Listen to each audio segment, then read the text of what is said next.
Hi there, welcome to Inside Out TV. My name is Matt and I'm part of this church called Ruach, who's doing this online church called Inside Out. And it's our opportunity to share with you about Jesus, for you to check out about him in your own homes or maybe on the bus. And we hope that this next segment with Peter and with Ian are helpful for you to find about this hope that we have in Jesus.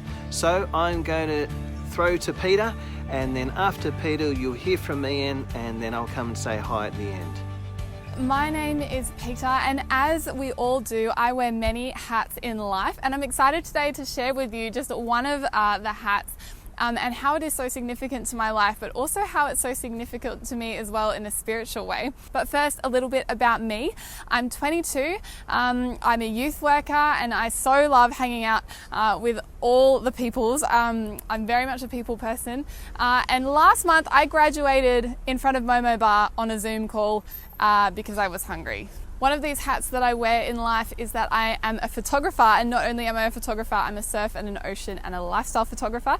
So I have a very bad habit of taking very expensive equipment into water. And the other part of my life is that I'm also a person of faith. I believe that there is a God out there that wants to walk and be in relationship with us and walk very closely to us every day. Many people would say that these two things don't really go hand in hand, but for me as a person of faith, every part of my life has a spiritual element or elements to it, and this is just one of them. There's two things that I love about this part of my life, and the first one is that I really believe that the ocean reflects the person that created it.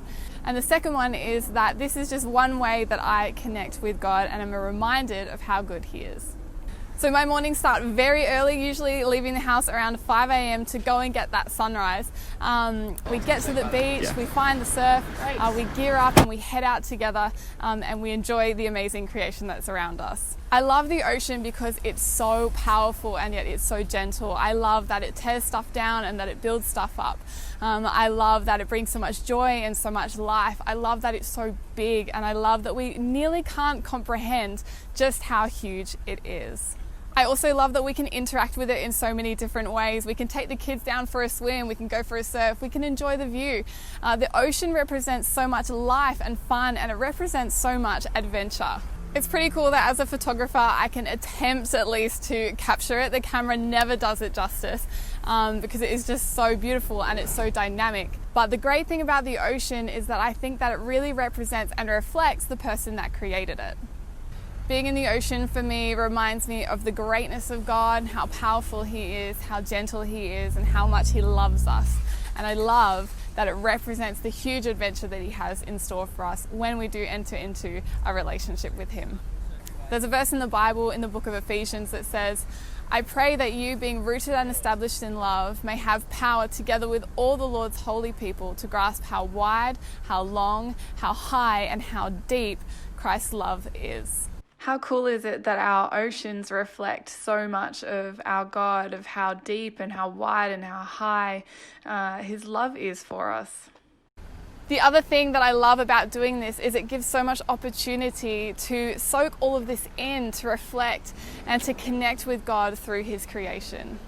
Getting in the ocean is the first thing I do with my day, or often the last thing that I do after work, and it means that I'm not distracted. I leave my phone in the car and I just get to enjoy him and to connect with him because he's so close to us.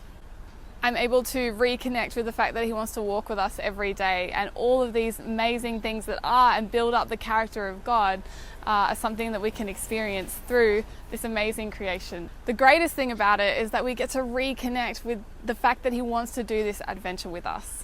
So I hope that next time you see the ocean, you look at the sky, you go for a bushwalk, that you would enjoy the creation that he has made. I hope that you will ponder the Creator and the joy that he has for you and the adventure that he wants to take you on in a relationship with him. I'm now going to hand over to Ian, who is going to share with us a little bit more about Christ's love for us and how he wants to walk with us every day. Hey, well, it sure is great to get outside from inside, enjoy the sunshine, some exercise, and the company of being with one another. If being forced to be socially distant has shown us anything about ourselves, is that us human beings don't do too well with it. In fact, health authorities are now beginning to warn us of social distance fatigue, meaning we're just over it. We just want things to be normal again. And this is happening right around the world. Even in places where the virus is still killing hundreds of people every day, people are tiring of being apart from one another. So on top of the huge economic impact that comes with social distancing, there's also a huge emotional and mental impact that comes from being separated from one another. It's interesting that even though we have technologies like Zoom and FaceTime Live and we can connect online, it will never replace the need for face-to-face contact and being in physical proximity to one another. I've heard people saying, oh, not another Zoom meeting. I just don't think human beings can go for long periods of time being physically spaced from one another. We're made for contact. Now, don't hear me arguing for relaxing social distancing rules when we shouldn't be.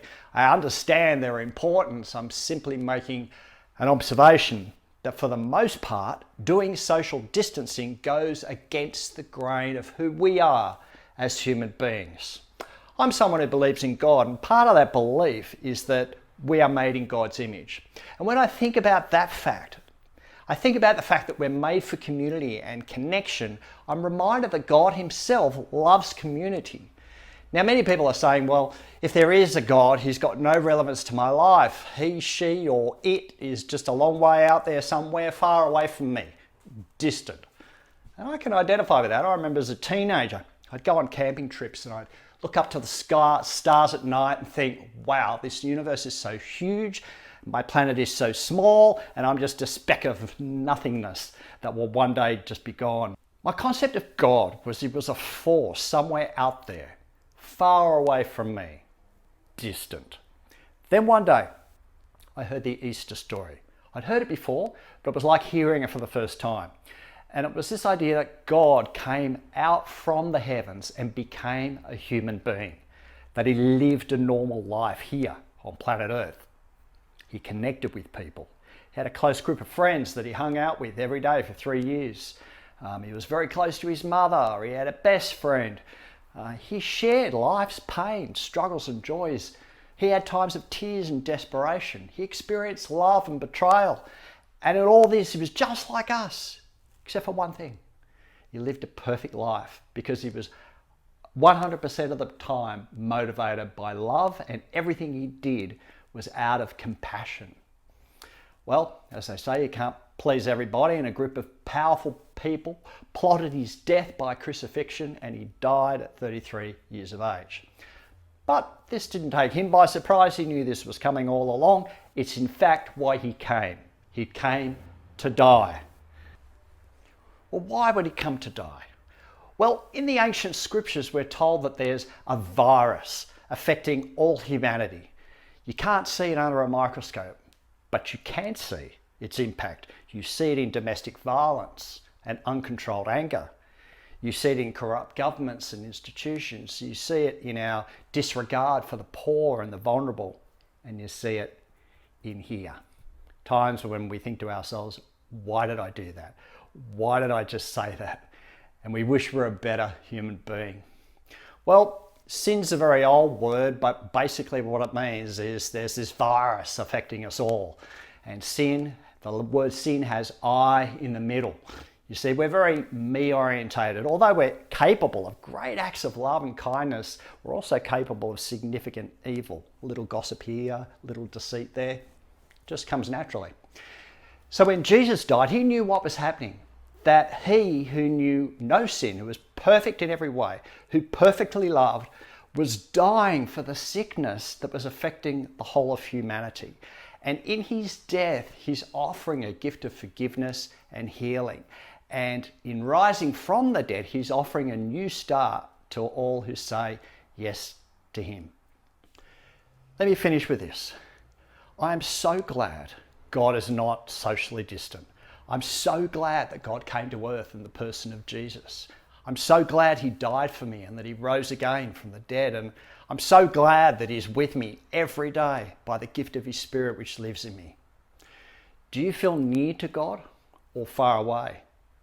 You don't have to be far away. God has come close to you. The restrictions has been lifted. He has dealt with the evil that separated us from him, and he reaches out his hands in love and offers you an eternal friendship and promises to never leave you.